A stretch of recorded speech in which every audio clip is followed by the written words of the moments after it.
So ఇది ఇంకా అది కాకుండా సో ఏది హైలైట్స్ కొన్ని ఇది ఒక మన అల్లు అర్జున్ గారికి పుష్ప సినిమాకి అవార్డు ఇవ్వడము, ఆ కాంట్రవర్సీకి ముగింపు పలకడము. సో అది అప్రిషియేటబుల్. ఓకే, ఎందుకంటే ఆయన కావాలని చేయలేదు కదా, ఆయన హీ డిడ్ నాట్ పర్పస్ఫుల్ గా అది చనిపోవాలని అతను అనుకోలేదు. అది it was a very sad incident. దానికి మనము కావాల్సినంత భద్రత కల్పించడంలో తెలంగాణ ప్రభుత్వం ఫెయిల్ అయిందని అంటా నేను. ఎందుకంటే ఏ సినిమా యాక్టర్కైనా వచ్చే హక్కు ఉంటుంది, తన యొక్క అభిమానం కలిసే హక్కు ఉంటుంది. కాబట్టి నెక్స్ట్ టైం అట్లాంటివి కాకుండా ఇంకా మనం భద్రతను పెంచాల్సిన అవసరం ఉంది. ఓకే, సో అదొకటి నాకు నచ్చింది. తర్వాత ఇంకోటి ఏమన్నాడంటే సీఎం గారు 2047 వరకు ఇంటర్నేషనల్ లెవెల్లో హాలీవుడ్ బాలీవుడ్ మించిన స్థాయిలో మన హైదరాబాద్ని తెలంగాణని యొక్క ఒక వన్ ఆఫ్ ద 24 ఈ అన్ని రంగాల్లో అభివృద్ధి చేస్తూ అందులో భాగంగా సినిమా ఇండస్ట్రీని కూడా హాలీవుడ్ బాలీవుడ్ వాళ్ళే మన స్థాయికి రావాలి అనే స్థాయికి మేము ఎంకరేజ్ చేస్తాం అనడం గుడ్, ఇట్స్ అప్రిషియబుల్. ఎందుకంటే then it will become hub. Already it is hub for, it's a second capital of India. It's already hub for IT industry, pharma industry, and the cosmopolitan city. Already infrastructure we are building to a great level. So at the same time film industry ni kuda inko స్థాయికి తీసుకోవడంలో ఆ technical values తో మనం సినిమాని నిర్మించడంలో so మనం we should encourage. Okay, అంటే cinema industry సంబంధించిన ఇన్ఫ్రాస్ట్రక్చర్ వాళ్ళకి ఏం కావాలన్నా అది రాజమౌళి గారి ఆధ్వర్యంలో చేస్తే నేను మీకు సినిమా ఇండస్ట్రీ వాళ్ళు ఎవరు ఏది కావాలన్నా I'm ready to provide all the facilities and infrastructure అని ముఖ్యమంత్రి గారు ప్రజాముఖంగా చెప్పడం. So we should appreciate for that initiative. Okay, so ఇది దిల్ రాజు గారు ఇది యొక్క దానికి ఏమంటారు కీలక పాత్ర పోషించడం కూడా గుడ్, అప్రిషియేటబుల్. సో తర్వాత ఆస్కార్ అవార్డీస్ని కూడా గుర్తించడం. So we appreciate for that. So ఒకటి నాకు నచ్చంది ఏంది అంటే రజాకర్ సినిమాకి అవార్డు ఇవ్వడం అనేది, ఆ అవార్డు ఇచ్చిన వ్యక్తుల గురించి నాకు బాధ లేదు. అవార్డు పొందిన వ్యక్తులు అంటే అంటే అక్కడ భీమ్స్ సిసిరోలో ఉన్నా కదా ఆయన పేరు. సో భీమ్ సిసిరోలో అనే మ్యూజిక్ డైరెక్టర్ అండ్ గాయకుడు. సో ఆయన టాలెంట్ మనం అన్ని సినిమాల్లో చూసాము, బలగంలో చూసాము. So he is talented guy. Okay, చిన్న కింది స్థాయి నుంచి ఎదిగి పైకి వచ్చిండు. We appreciate him for that. కానీ ఆయనను అంటే ఒక ప్రాపగండా సినిమా అది. ఇప్పుడు ఈ కాశ్మీరీ ఫైల్స్ అనేక చెత్త సినిమాలు వస్తున్నాయి కదా, ఇప్పుడు శివాజీ పేరు మీద వచ్చింది, ఈ కేజీఎఫ్, ఇవన్నీ ప్రాపగండా సినిమాలు. ఏంది వాళ్ళ బాధ ఏంది, వాళ్ళ యొక్క కల్చర్, ఆర్ట్స్ అండ్ కల్చర్ని వాడుకుంటున్నారు బీజేపీ వాళ్ళు. ఈ Brahmans, Arya Brahmans, they are using art and కల్చర్ని వాడుకొని మన డిఎన్ఏని ఒక ఏమంటారు మనకు ఒక ఏమంటారు అండర్ కరెంట్ గా మన యొక్క మైండ్ సెట్ ని బ్రెయిన్ వాష్ చేస్తున్నారు అన్నట్టు. So they chosen this arts and craft అంటే సెంటిమెంట్ ని, ఎమోషన్ ని వాడుకుంటున్నారు. ఎట్లా చెప్తే ప్రజలకి లాంగ్ టర్మ్ లో వాళ్ళ బ్రెయిన్ లో ఎక్కుతుంది అనేది, వాళ్ళ బుద్ధిజాన్ని పొడగొట్టడంలో ఎంత సక్సెస్ఫుల్ అయినరో, ఇక్కడ మూలవాసులు ఉన్న మన ఆర్ట్స్ అండ్ కల్చర్ని ఎట్లా చేసినరో. ఓకే, ముస్లింలు అంటే శత్రువులు అన్న భావాన్ని క్రియేట్ ఎట్లా చేస్తున్నారో.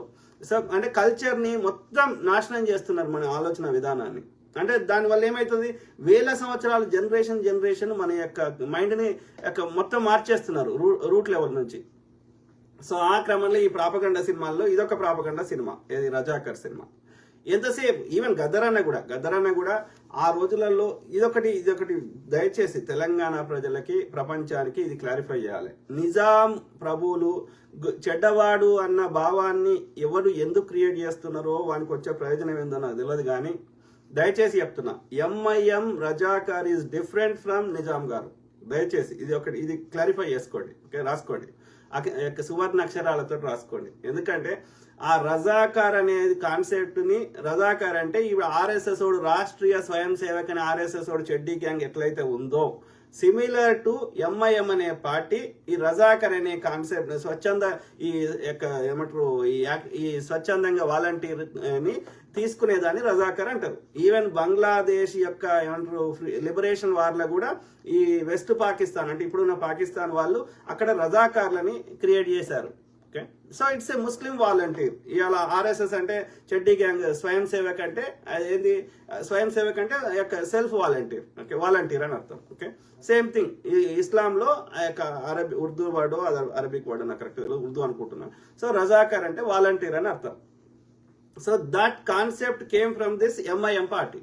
ఓకే, ఆ యొక్క ఎంఐఎం పార్టీకి ఒకప్పుడు అధ్యక్షుడిగా పనిచేసిన వాడు Kasim Rizvi. They have nothing to do with Nizam గారు. బ్రిటిష్ వాడు ఈ భారతదేశం నుంచి వెళ్ళిపోయిన తర్వాత స్వతంత్రం వచ్చిన ఆ యొక్క 1947లో ఓకే, నిజాం పరిపాలన లేదు, హైదరాబాద్ రాష్ట్రంలో లేదు. ఓకే, గ్రామీణ ప్రాంతాల్లో భూస్వాములు వర్సెస్ ఈ యొక్క కమ్యూనిస్టుల మధ్యలో సాయుధ పోరాటం జరిగింది. ఓకే, పట్టణాలలో ఈ యొక్క ఈ రజాకార్లు భూస్వాములు ఒక సైడ్ అయ్యారు, ఈ కమ్యూనిస్టులు ఒక సైడ్ అయ్యారు. నిజాం నామకే వాస్తున్నాడు అంతే. నిజాంకి గారికి సొంతంగా ఆయన యొక్క ప్రధానమంత్రి, ఆయన యొక్క అడ్మినిస్ట్రేషన్ సంబంధించిన వాళ్ళు, ఆయనకు సొంత ఆర్మీ, అదంతా సపరేట్ ఉంది. They have nothing to do with these people. Okay, ఆయన ప్రజాముఖంగా, పబ్లిక్ ముఖంగా అప్పుడున్నటువంటి ప్రధానమంత్రి అయినటువంటి లియాఖత్ అలీ గారు చెప్పారు, మేము ఏం చేయలేని పరిస్థితి, మేము ఆ కమ్యూనిస్టులను ఆపలేకపోయినాం మాకున్న లిమిటెడ్ ఆర్మీ తోటి. సో ఎట్లా సేమ్ టైం ఈ రజాకర్ను ఆపలేకపోయినాం, మా చేతిలో పరిపాలన లేదు అని ప్రజాముఖంగా పబ్లిక్లో వచ్చి చెప్పాడు.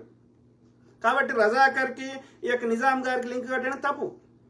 ఇంకోటి గద్దరన్న కూడా అప్పుడు ఎవరు రాసిర్రో, ఎందుకు రాసిర్రో, గ్రామీణ ప్రాంతాల్లో యొక్క ప్రజలకి ఆ యొక్క ఎంత నాలెడ్జ్ లేకపోవడం వల్ల అది భూస్వాములు చేసిన పాపాలన్నిటికీ నిజాంకి లింక్ పెట్టిర్రు.